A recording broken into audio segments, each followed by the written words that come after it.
Hello everyone, today we're going to embark on a journey that might make many of us stop and reflect. The morning light is soft as it filters through the window. I sit in my living room, staring at my walking shoes lying untouched in the corner. I haven't worn them in a while. My body remains still, but something inside me is beginning to shift. I didn't realize it at first, just a feeling of laziness, a sluggish morning, and a simple decision. I'll skip today. But that one day was where everything began. So, before we dive into the video, please take a moment to like this video and subscribe, so we have more motivation to make meaningful videos. Also, let us know in the comments where you're watching from and what time it is. Now, let's begin our journey together. I remember the very first day I chose not to exercise. There wasn't any major reason, I just felt a bit tired. One day off won't hurt, I told myself. Before that, I had a habit of walking every morning, or doing light stretching in the living room. Sometimes yoga, sometimes light dumbbells. Nothing too intense, but it was consistent. My body had grown used to that rhythm. But that day, I didn't move. I just stayed on the sofa, poured another cup of tea, and turned on the TV. And the next day, I skipped again. There's something very quiet and very dangerous about choosing to skip exercise at this age. It's not like when we're younger, missing a day is normal. But after 60, everything changes. My body didn't just bounce back the way it used to. After a few days, I noticed my back getting stiff. Bending down to pick something up became a little harder. But I kept reassuring myself. It's probably just temporary.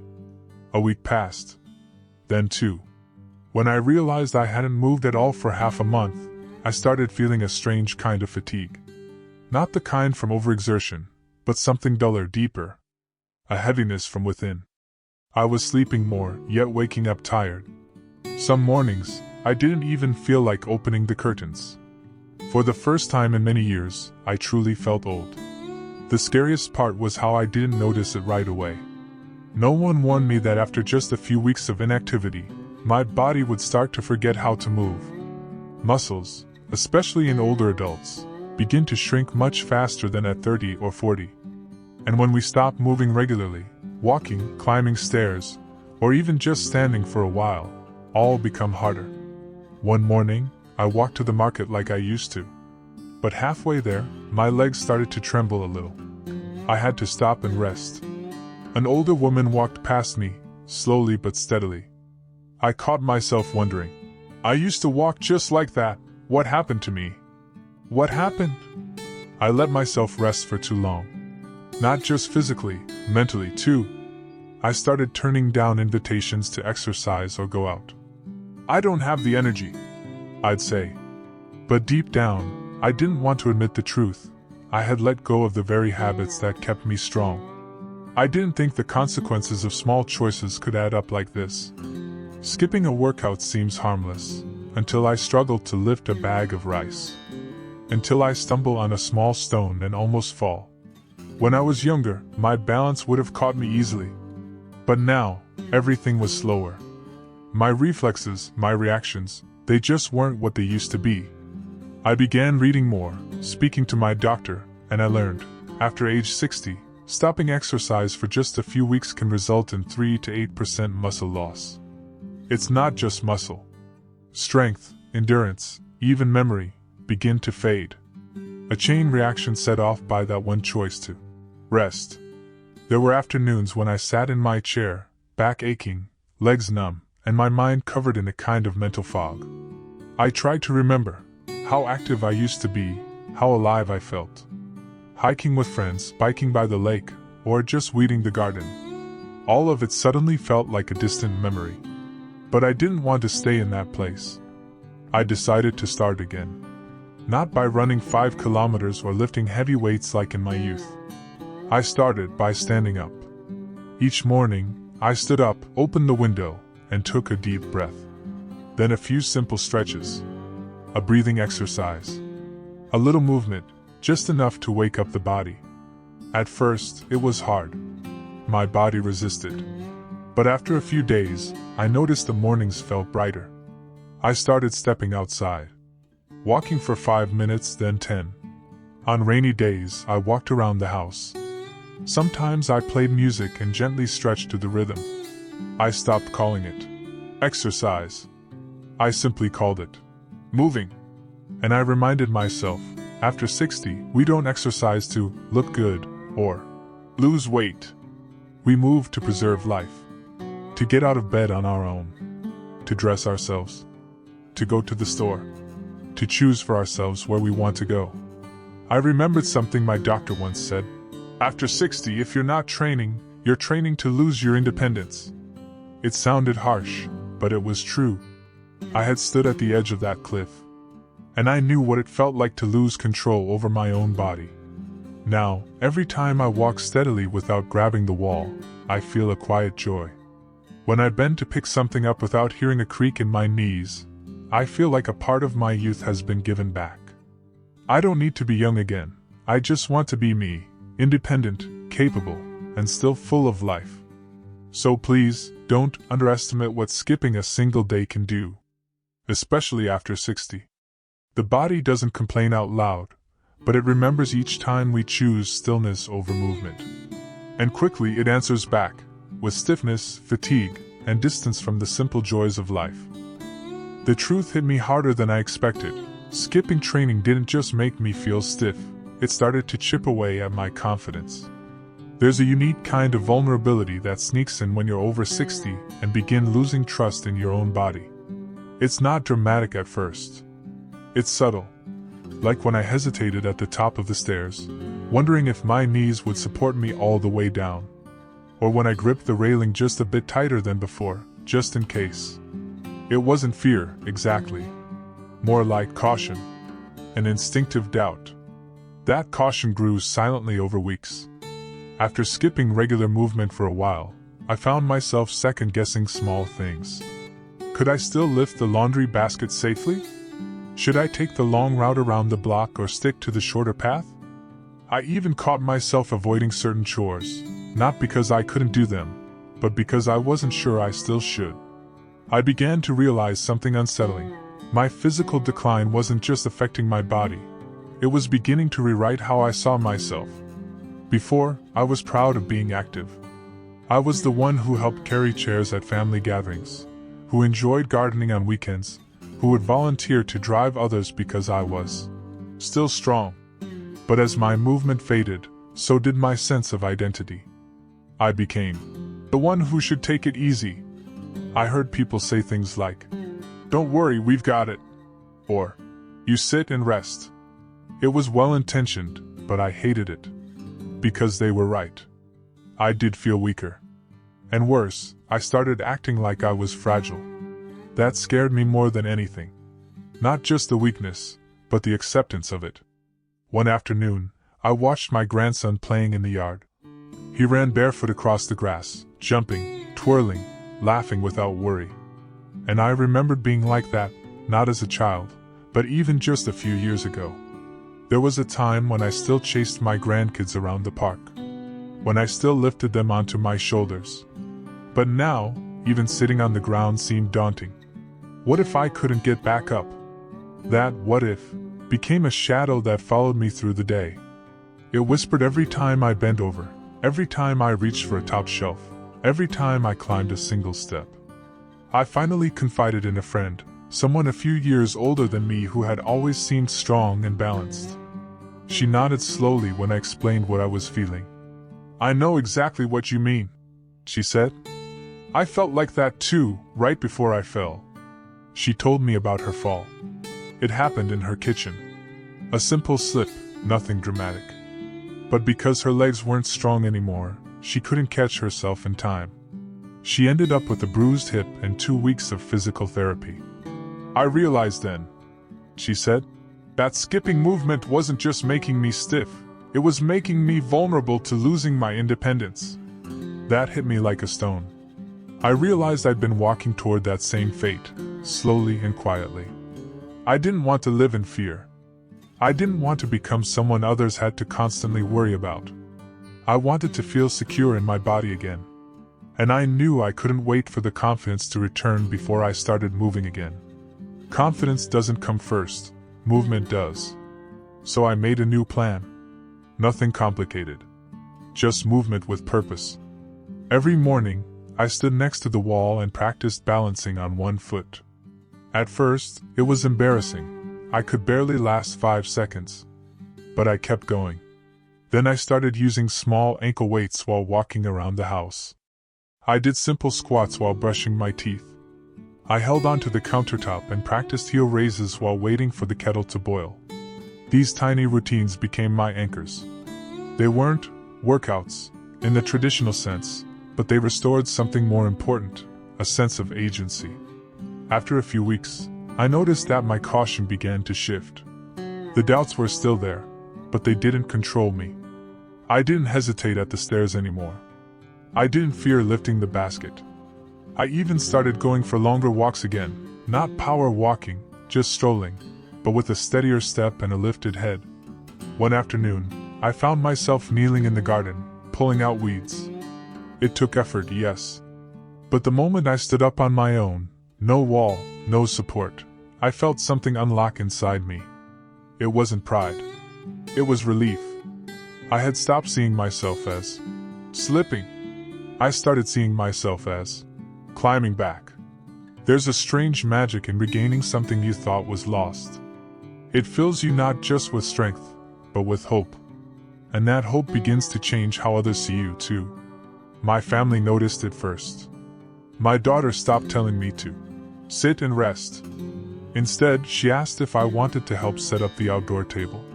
My grandson offered to race me down the sidewalk again. I laughed and said, "Not yet, but someday soon." There was a new lightness to those interactions. Not because I was fully back to where I used to be, but because I was moving forward again. I also became more intentional about my space.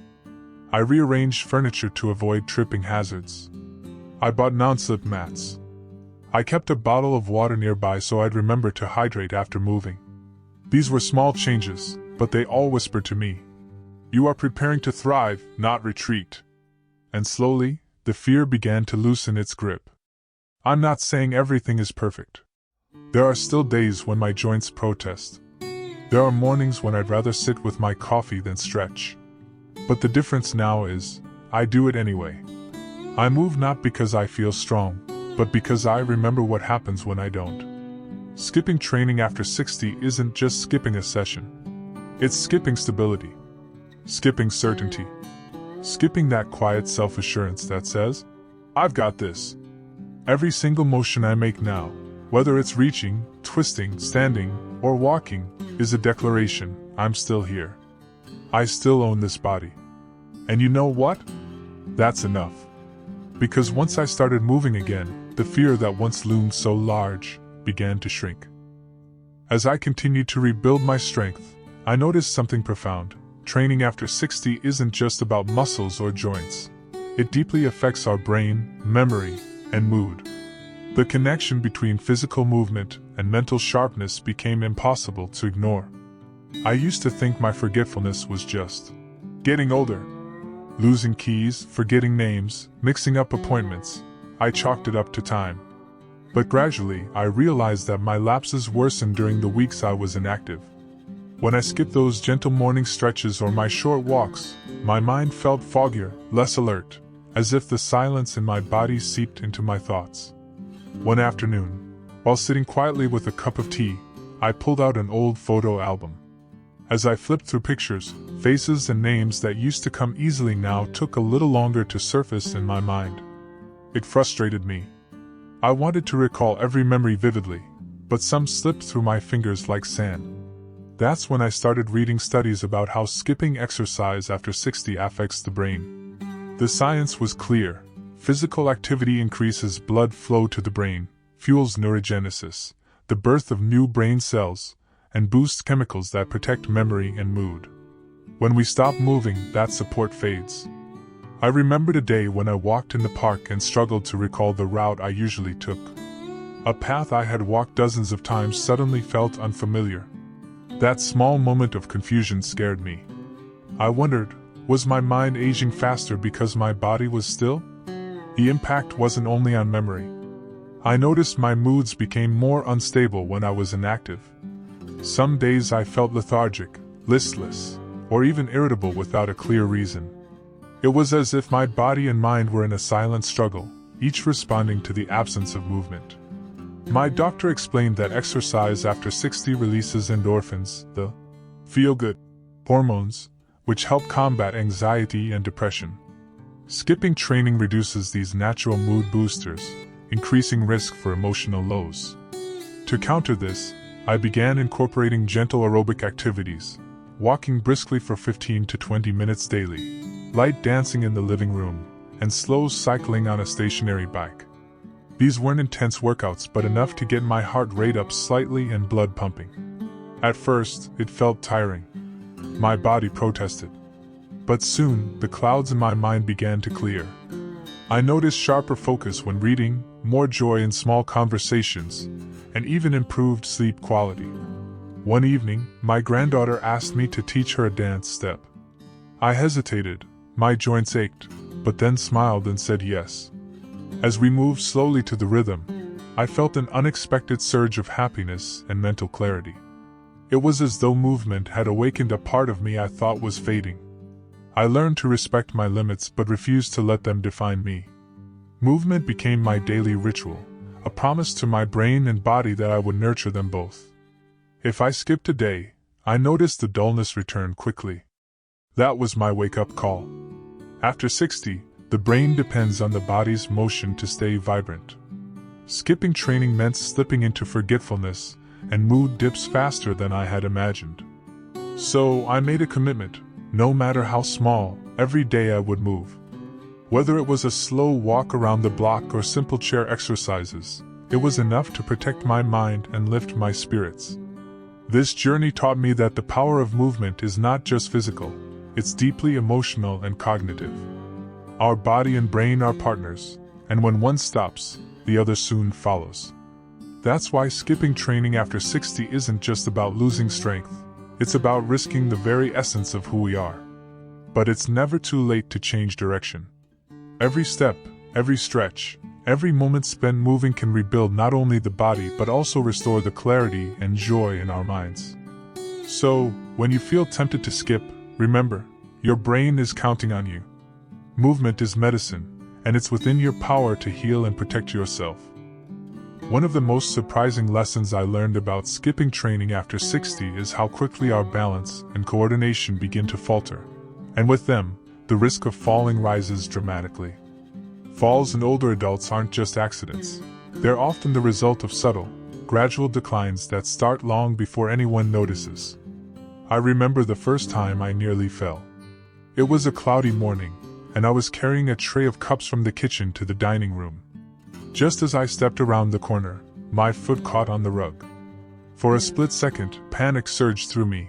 I grabbed the edge of the table, steadying myself just in time. My heart raced, and my hands trembled as I set the tray down. That near fall was a wake-up call. Before that moment, I hadn't realized how much my balance had weakened. I assumed my body would remember how to steady itself, no matter what. But the truth was, skipping even a few weeks of movement had dulled my proprioception, the body's sense of position and motion. When I researched further, I found that after 60, our sensory systems slow down. The signals between our muscles, joints, and brain don't travel as swiftly or as clearly. Without regular training, these systems grow weaker, and our reflexes become sluggish. This decline affects everyday activities. Simple tasks like stepping off a curb, turning quickly, or even walking on uneven ground become risky. What once was automatic now demands concentration, and if the mind is distracted or the body isn't ready, a fall becomes more likely. Falls are not just dangerous because of the immediate injuries like fractures or bruises. They can lead to a loss of independence, fear of movement, and even depression. After my close call, I realized how important it was to rebuild my balance, not just my muscles. I started with small exercises, standing on one foot while brushing my teeth, walking heel to toe along the hallway, and gentle side leg raises while holding a chair. I even practiced shifting my weight slowly from one foot to the other while keeping my eyes closed, trusting my body's internal signals. These exercises were frustrating at first. I stumbled more than once. But with patience and persistence, my balance gradually improved. The fear of falling lessened, and I gained confidence in my movements again. I also learned to adapt my environment, removing loose rugs, installing grab bars in the bathroom, and ensuring my home was well lit. These changes gave me peace of mind and encouraged me to keep moving without constant worry. My doctor emphasized that maintaining balance is as crucial as maintaining strength. Together, they form the foundation that keeps us steady on our feet and protects us from dangerous falls. Skipping training after 60 undermines this foundation. The longer we stay inactive, the harder it becomes to regain stability. But the good news is that balance is trainable at any age. Every wobble, every careful step, every moment spent practicing is a victory against decline. With each exercise, I felt myself reclaim a little more control over my body and my life. Now I don't just move for strength or memory. I move to stay upright, to walk with confidence, and to enjoy the freedom of an independent life. Because after 60, every step matters. Another eye-opening realization for me was how skipping training after 60 affects my metabolism and energy levels, changing more than just how I look or feel. It altered the very rhythm of my daily life. I used to think fatigue was just part of getting old. Slow mornings, needing more naps, and feeling tired after climbing a few stairs. I accepted these as inevitable. But the truth was more complex. When I stopped exercising regularly, my body's energy production systems started to falter. I learned that after 60, muscle mass naturally declines, a process called sarcopenia, and with it, our resting metabolism slows. Less muscle means fewer calories burned even when we're resting, leading to weight gain, sluggishness, and less motivation to move. It's a vicious cycle. Without training, I noticed my jeans fitting tighter even though I hadn't changed my diet. I felt heavier, slower. I couldn't shake the cloud of lethargy hanging over my afternoons. Even simple tasks felt like draining chores. This drop in energy wasn't just physical, it seeped into my mood and focus, making me less inclined to socialize or try new activities.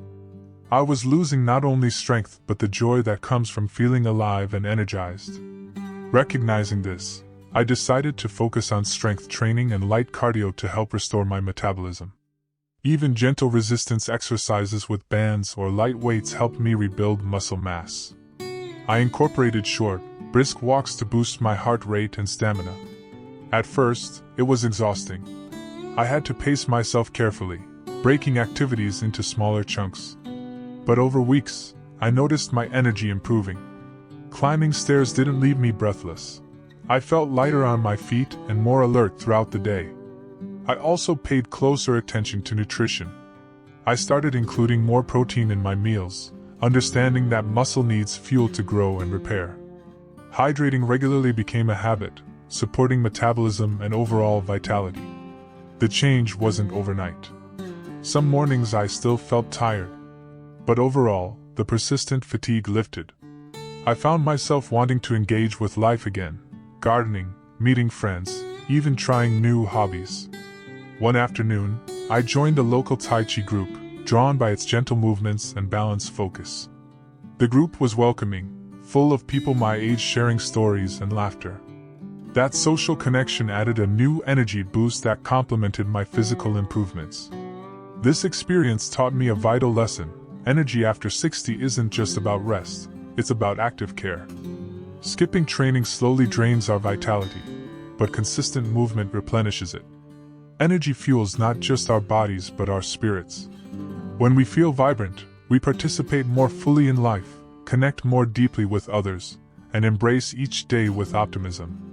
So, even if movement feels challenging, I remind myself that every step, stretch, or lift brings energy back to my body, and light back to my life.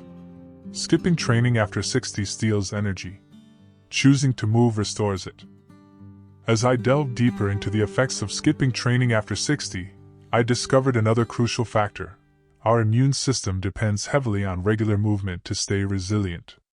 This was something I hadn't considered before, but it quickly became clear how intertwined physical activity and immunity are, especially as we age. After I stopped exercising regularly, I noticed I caught colds more often and felt sluggish during seasonal changes. My usual quick recovery time stretched into days, even weeks. It was frustrating and worrisome. I began to realize my body's defenses were weakening. Scientific research helped me understand why. After 60, our immune system naturally slows down, a process called immunosenescence. This means our bodies respond more slowly to infections and heal less efficiently. But here's the catch: physical activity stimulates immune function, helping keep it sharp and responsive. Movement promotes circulation, which allows immune cells to travel through the body more effectively, hunting down pathogens. Exercise also reduces chronic inflammation, a hidden enemy that weakens immunity and contributes to many age-related diseases. When I skipped training, I was inadvertently giving my immune system fewer chances to strengthen itself. It was like letting my body's natural guards fall asleep. To change this, I committed to gentle daily activities, brisk walks in the fresh air, stretching sessions to open up my chest and lungs, and even simple breathing exercises to increase oxygen flow. These routines were not intense but consistent. The effect was gradual but noticeable. I started feeling more robust. When minor illnesses came, they didn't linger as long. My energy bounced back faster. I felt more protected. My doctor told me that maintaining regular movement after 60 helps prime the immune system for challenges, especially during cold and flu season or other health threats. It was empowering to know that what I do daily can strengthen this vital defense. I also learned to listen more closely to my body's signals. If I felt tired or under the weather, I didn't push too hard but stayed active enough to keep circulation going. This balance helped avoid overtraining, which can also suppress immunity.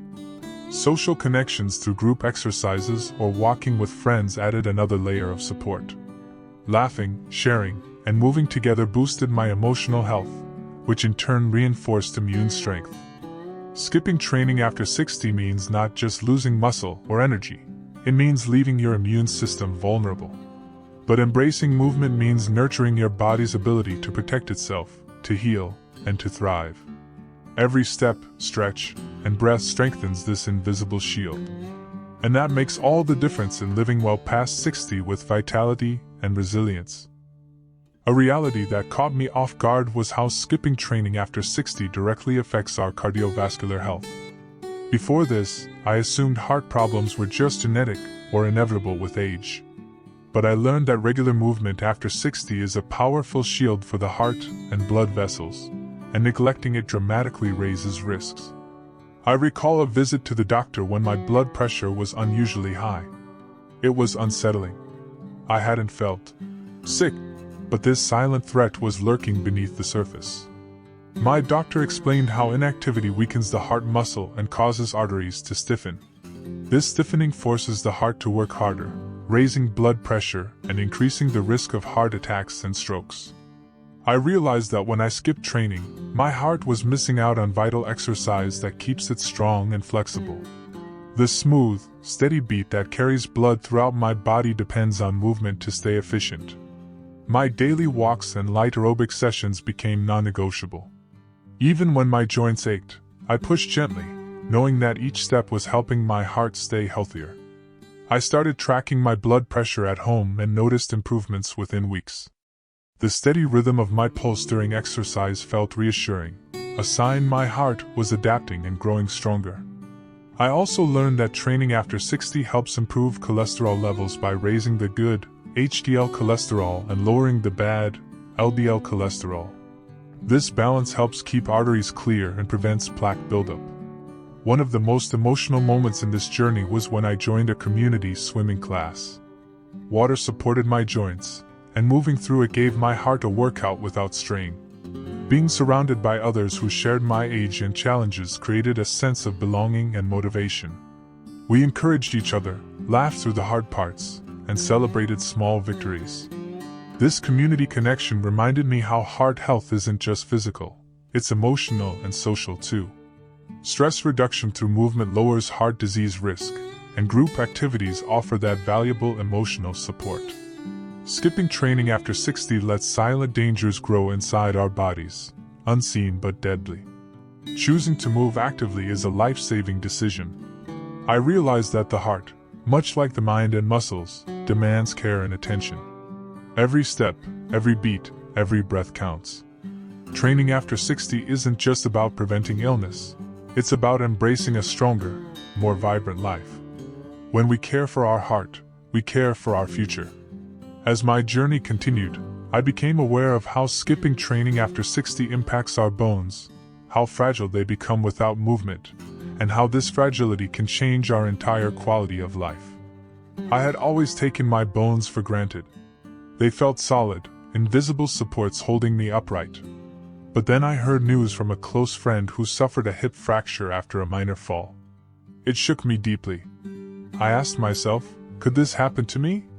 What if my bones were weaker than I thought? Medical tests confirmed that bone density decreases with age, especially after 60.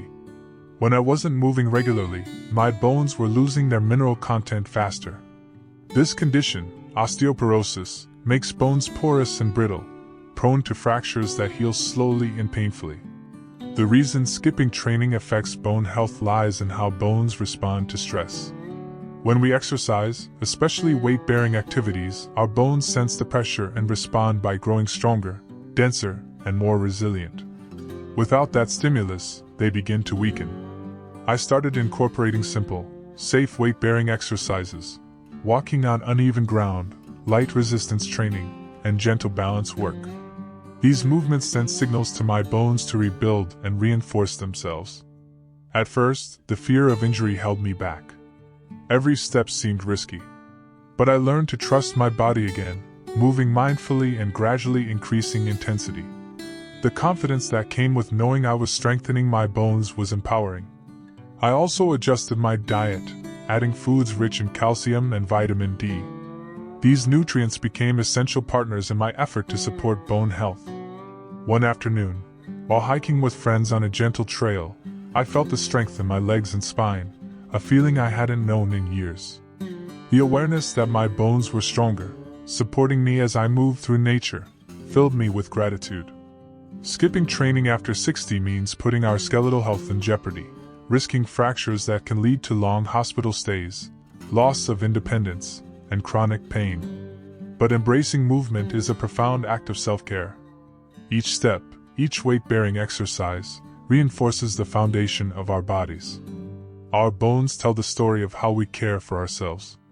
Moving with intention, respecting our limits, and nurturing our strength can rewrite that story toward resilience and vitality. This realization gave me a new respect for my body's silent framework. It reminded me that strength isn't just about muscles, it's also about the bones that carry us through life. With every choice to move, I was building a safer, sturdier future for myself. As I pressed forward in my journey, I encountered yet another dimension of what skipping training after 60 does to us. Our flexibility and joint health suffer profoundly, changing how freely we move and how much joy we find in daily activities. I remember waking up one morning with stiff knees and sore hips, struggling to get out of bed. The simple act of bending down to tie my shoes became a painful task. It made me realize how much I had taken joint mobility for granted. Our joints are like hinges that allow us to move smoothly, but with age and inactivity, they stiffen and lose lubrication. Cartilage, the cushion in our joints, wears down faster if we don't keep moving regularly. This leads to discomfort, reduced range of motion, and sometimes arthritis. Skipping training meant my joints were not being nourished through movement. I learned that gentle, consistent exercise helps maintain joint fluidity, reduces stiffness, and strengthens muscles around the joints, providing better support and less pain. I began to explore stretching routines, yoga, and Tai Chi.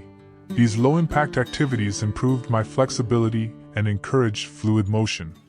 I noticed that even small stretches, done daily, eased my morning stiffness and improved my posture. One day, while gardening, a favorite pastime, I felt the difference clearly. Instead of hesitating to kneel or reach, I moved freely, bending and twisting without that familiar ache. The joy of feeling flexible again was uplifting. I also discovered that warming up properly before any activity is essential to protect my joints. Skipping warm-ups made me more prone to injury, but when I took time to prepare my body, movement became more comfortable and safe. My doctor advised that joint health after 60 requires a balance, enough movement to maintain flexibility but without overstraining. Listening to my body's signals became a crucial part of my routine. This balance gave me confidence to stay active without fear. I realized skipping training was like rusting a hinge. With movement, I kept my joints lubricated and my body agile. The emotional impact was profound too. When I could move without pain, I felt freer, happier, more independent. Movement became a source of joy, not just a task. Skipping training after 60 steals this freedom. But reclaiming flexibility through gentle, consistent movement restores it. It's a gift we give ourselves, the ability to move through life with ease and grace, no matter our age.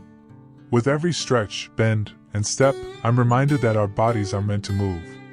And when we honor that, our joints thank us by carrying us forward with strength and freedom.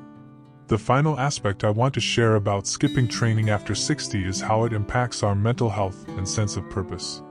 This connection between body and mind deepened for me more than any physical change because it affected my entire outlook on life. I vividly recall days when, after long periods without exercise, I felt a heavy fog descend, a mix of irritability, sadness, and a strange numbness. I couldn't quite place it, but I knew I wasn't myself. My energy was low, but it was more than that. My motivation had vanished. It turns out, regular training releases endorphins and neurotransmitters like serotonin and dopamine, which uplift our mood and sharpen our focus. Skipping training reduces these natural mood boosters, making depression and anxiety more likely, especially in older adults who face social isolation or health challenges. For me, exercise became a powerful form of therapy. Even gentle activities like walking, stretching, or Tai Chi helped break the cycle of negative thoughts. Moving my body gave me moments of clarity and calm, opportunities to connect with the present.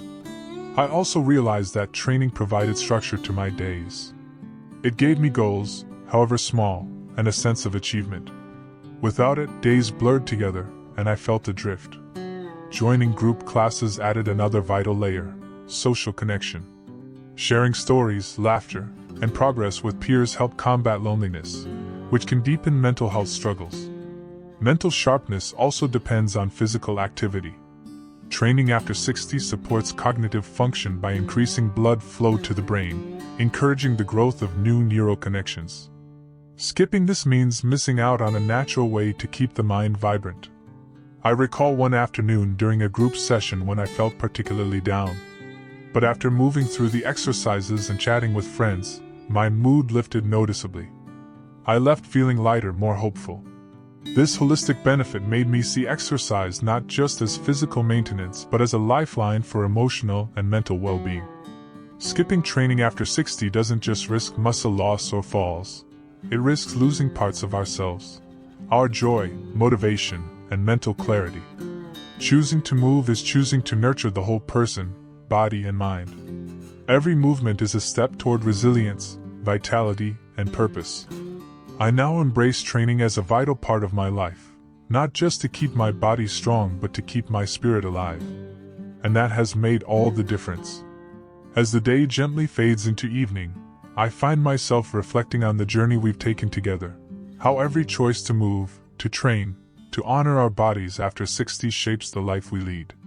It's natural to feel hesitation or fear at times, especially when change seems daunting or progress slow. Yet, in these quiet moments, I remind myself that each small effort ripples outward, strengthening not just muscles or bones but our very spirit.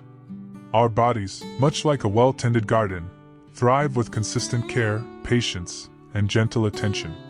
Skipping training may seem easier in the short term, but it allows the weeds of decline to grow, while movement plants seeds of renewal and resilience. The path to health is rarely a sprint, it's a steady, winding walk filled with moments of struggle and triumph, rest and renewal. I want you to hold close the understanding that it's never too late to begin again. Every day offers a fresh chance to reconnect with your body, to listen deeply to its needs, and to nurture it with kindness. Whether it's a slow stretch in the morning sun, a mindful walk through the neighborhood, or a shared moment of laughter with friends in a gentle class, these acts are powerful affirmations of life. Remember, the journey after 60 is not about perfection but persistence. It's about choosing movement not as a task, but as a gift, to yourself, to your future, and to the many stories still waiting to be lived. So breathe deeply, move gently, and embrace each step with grace. Your body, your mind, your whole being will thank you.